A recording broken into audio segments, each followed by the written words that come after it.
Assalamualaikum warahmatullahi wabarakatuh. Perkenalkan, nama saya Najib Alibuddin Fajri dengan NIM 221524053. Saya dari kelas 1B Teknik Informatika.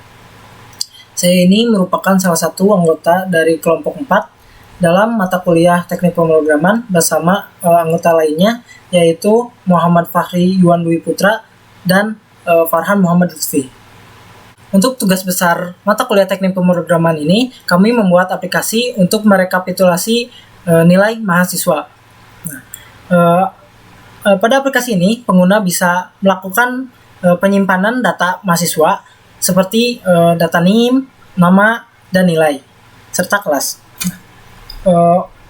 Untuk fitur-fitur dari aplikasi ini sendiri, tentu saja kami telah mengimplementasikan CRUD, yaitu pengguna bisa menyimpan atau membuat data mahasiswa, kemudian melihat daftar mahasiswa, kemudian mengubah data mahasiswa, serta yang terakhir yaitu menghapus data mahasiswa. Nah, selain itu, pada aplikasi ini juga seperti namanya, nanti jika mahasiswa telah menginputkan suatu nilai seperti nilai tugas, ujian, dan UTS, aplikasi ini akan otomatis menghitung nilai akhir dari mahasiswa tersebut serta memberikan grade seperti A, B, C, AB, dan sebagainya. Nah, kemudian data-data tersebut akan ditampilkan di menulis. Untuk kontribusi tiap individu pada kelompok kami, yaitu dalam pembuatan model kita kerjakan bersama-sama. Kemudian untuk fitur, create, serta read yang berkontribusi adalah Farhan. Kemudian untuk fitur, update, delete, serta UI adalah Muhammad Fahri. Dan untuk saya sendiri, saya mengerjakan exception dan beberapa defending programming. Defensive programming. Baik, selanjutnya saya akan menjelaskan bagaimana fitur CRUD ini bekerja. Oke. Jadi saat kita memulai aplikasi ini, pengguna disuguhkan dengan dua pilihan, yaitu membuat dan list. Nah, jika kita memilih dengan menu membuat, nah kita akan disuguhkan dengan beberapa field yang harus kita isi. Nah, seperti kita isi nama, kemudian isi NIM,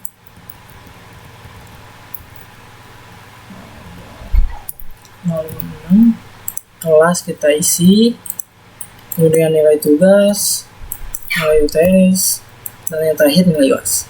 Nah, setelah field-field ini kita isi, kemudian nanti user menekan submit, nanti seluruh nilai ini akan kembali dipasing ke backend. Nah, kemudian di backend disimpan ke dalam list dari mahasiswa tersebut. Nah, seperti yang kita lihat, jumlah mahasiswa yang terdata yang asalnya 2 bertambah menjadi 3. Ini berarti data yang kita inputkan sebelumnya masuk ke dalam database seperti itu. Nah, kemudian kita lihat di listnya. Nah, di list tersebut juga terdapat data yang telah kita inputkan tadi dengan nama Fahri, NIM sekian, kelas B, kemudian dengan nilai seperti ini. Nah, kemudian kami juga membuat dua opsi, yaitu untuk mengedit serta menghapus data. Nah, jika untuk mengedit, kita edit sini. Nah, user akan disuguhkan dengan field yang seperti ada di menu buat. Nah, di sini kita bisa mengubah beberapa data yang telah kita buat sebelumnya. Ya, misalkan kita ubah data dari nilai tugas. Kita ubah dari 78 menjadi 90 misalnya. Kemudian kita submit.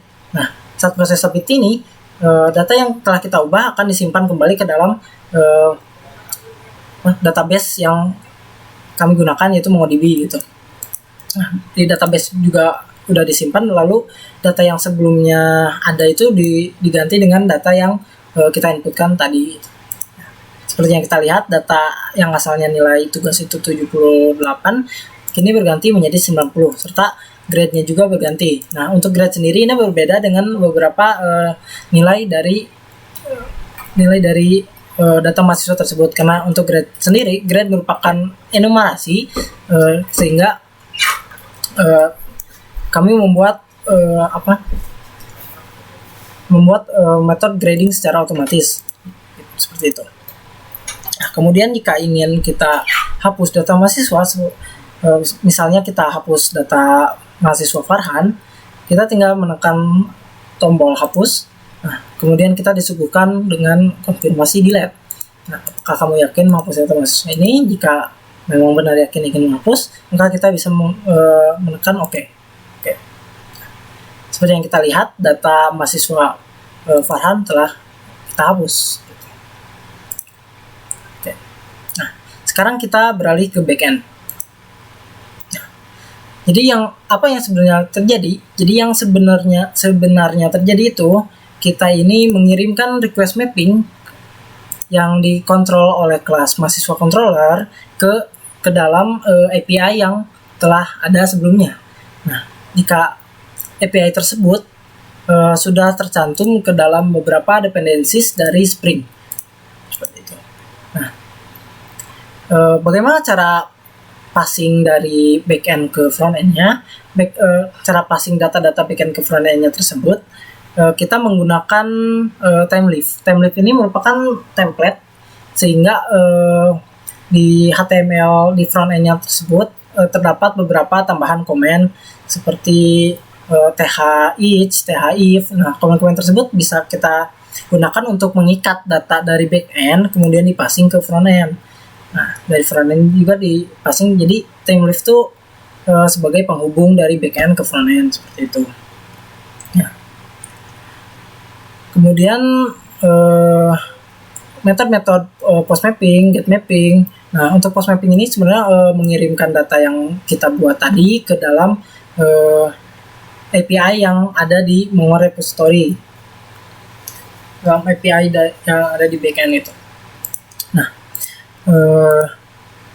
kita menggunakan fungsi mahasiswa service yang sebelumnya setelah kita instansiasikan, yang bisa kita lihat di kelas mahasiswa service. Ini terdapat beberapa metode juga, seperti add mahasiswa untuk menambahkan mahasiswa, save mahasiswa untuk menyimpan data yang telah kita ubah. Kemudian ada get mahasiswa untuk menerima data mahasiswa, serta ada delete mahasiswa untuk menghapus mahasiswa. Ini berdasarkan, yang kami buat ini berdasarkan ID, seperti itu. Nah, kemudian nantinya jika kita melakukan post mapping add mahasiswa, create mahasiswa itu, kita nah, seperti ini, kita mengirimkan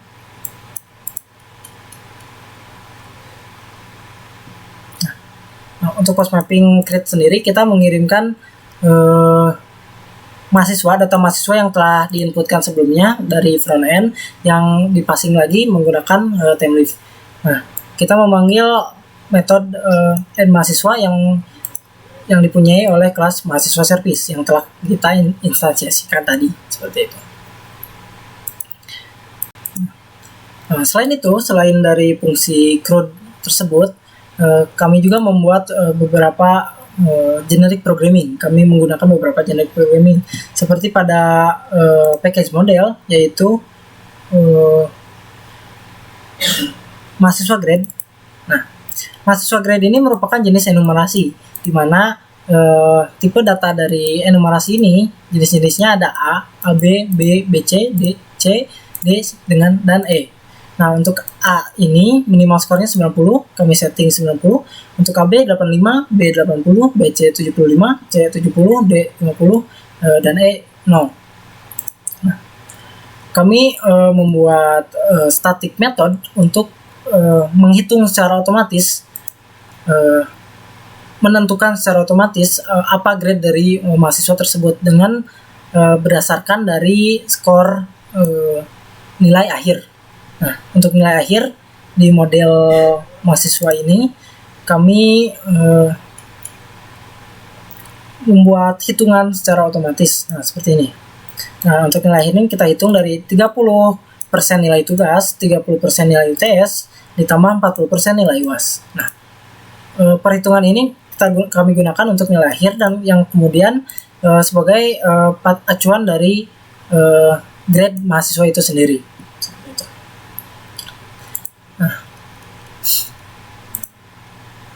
Selain dari generic programming enumerasi ini, kami juga membuat dari expand Mongo repository ini, kami memang dituntut untuk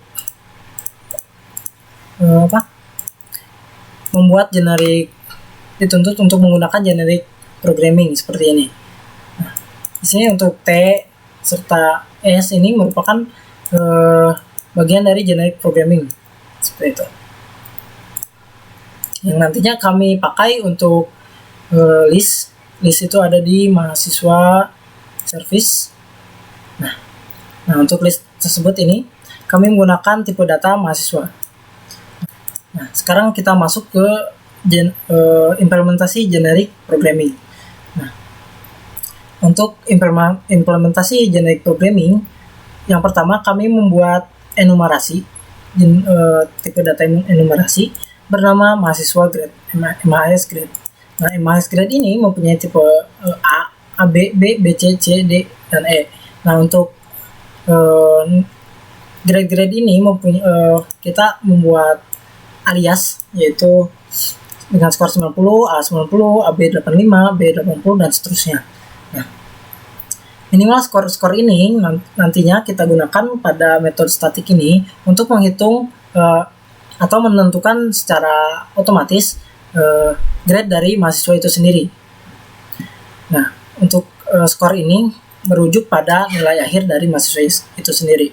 Nah, nilai akhir dihitungnya seperti apa? Jadi untuk nilai akhir kami hitung dari 30% nilai tugas, 30% nilai UTS, serta 40% nilai UAS. Nah, formulasi ini kita gunakan sebagai nilai akhir. Gitu.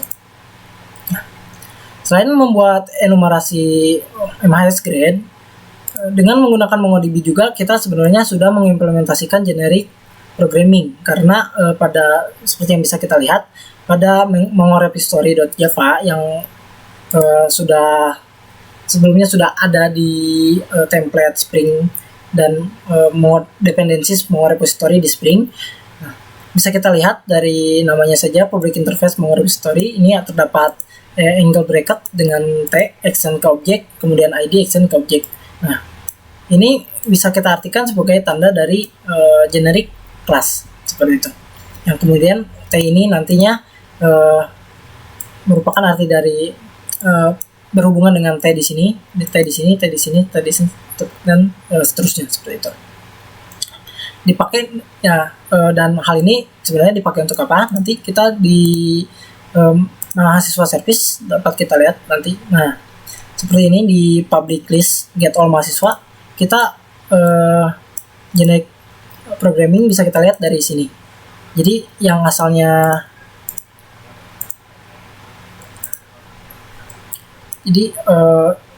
sebenarnya list ini bisa dipakai bukan hanya untuk jenis mahasiswa saja, kita bisa pakai untuk jenis lainnya. Dan namun untuk tugas besar ini kami gunakan list ini sebagai tipe datanya mahasiswa seperti itu.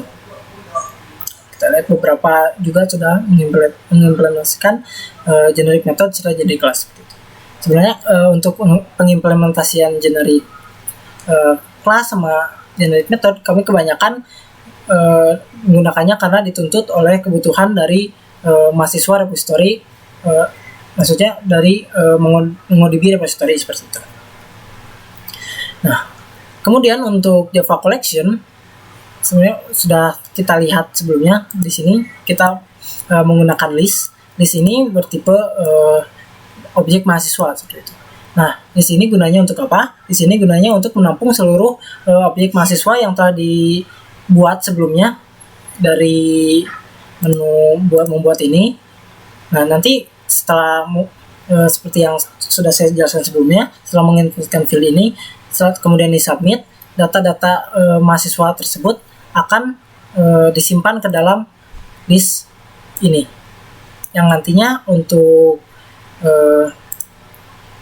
menampilkan seluruh data mahasiswa kita menggunakan get all, sehingga seluruh list ini dipanggil gitu. untuk diperlihatkan ke dalam HTML. Nah, di HTML juga kita menggunakan TimeLeaf untuk melakukan iterasi berapa mahasiswa yang akan semua mahasiswa yang akan ditampilkan gitu. Iterasi perulangan.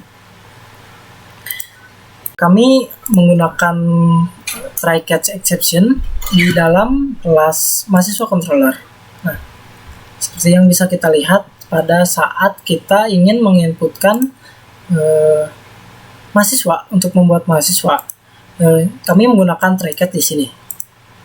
Nah, kita menggunakan try terlebih dahulu untuk mencoba mengecek apakah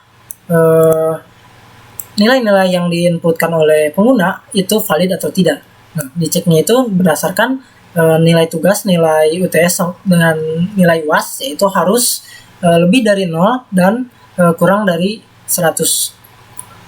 Jadi range inputannya itu dari 0 sampai 100 seperti itu. Jika tidak memenuhi, maka kami akan melemparkan sebuah exception yang telah kami buat di package exception handler, yaitu di package di kelas exception invalid nilai exception. Nah, kami membuat custom exception ini yang mengextend kepada runtime exception, sehingga kelas ini bisa dianggap mewarisi dari behavior dari runtime exception, sehingga kelas ini dianggap sebagai sebuah exception seperti itu. Kita kembali di controller. Setelah melakukan pengecekan tersebut dan dinilai hasilnya tidak valid, maka kami akan melemparkan sebuah exception, yaitu invalid nilai exception yang tadi dengan message masukan tidak valid. Nah, setelah dilemparkan exception ini, kemudian akan ditangkap oleh catch block ini. Catch block yang ini ditangkap oleh catch block ini, kemudian akan menambahkan atribut ke dalam model, yaitu error message dengan nilai stringnya itu dari message ini yang ditampilkan nantinya di local message. Kemudian akan mengembalikan ke create. Jadi akan diminta ulang untuk menginputkan kembali seperti itu. Nah, mari kita lihat di demo saja. Kita demokan di proses create membuat, misalkan aset dengan NIM 22152499, kelasnya itu 1A. Nah, kita buat nilai tugasnya tidak memenuhi range dari 0 sampai 100. Kita misalkan 101. Kemudian kita submit. Nah, kemudian akan kembali lagi ke page create ini, create page membuat pemasukan data ini. Kemudian akan menampilkan message singkat, yaitu masukan tidak valid, yang sebelumnya telah kami setting dari backend. Ya. Selain itu, untuk exception-nya kami juga menggunakan binding result hash error ini untuk mengecek apakah inputan dari user itu memenuhi syarat atau tidak. Misalnya untuk nilai tugas, nilai UTS serta nilai UAS ini harus berupa angka. Nah, jika pengguna secara tidak sadar menginputkan selain angka, yaitu misalnya huruf A, maka kita submit, maka akan muncul message salah tipe. Nah, ini artinya apa? Ini artinya jika binding result hash error, yaitu error tadi ya melakukan salah tipe data yang di-input, maka akan melemparkan exception bad-rec X yang telah kami buat sebelumnya, seperti kami membuat invalid nilai exception seperti ini. Nah, kemudian akan ditangkap oleh catch block ini dan memberikan atribut dengan atributnya bad-rec message dan mengembalikan ke dalam page create seperti itu. Hal yang sama kami lakukan pada fitur edit seperti yang kita lihat di sini, sama seperti pada fitur create seperti itu.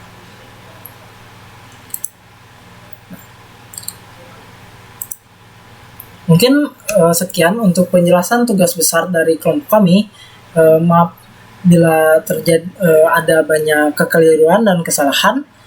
Wabillahi taufiq wal hidayah. Wassalamualaikum warahmatullahi wabarakatuh.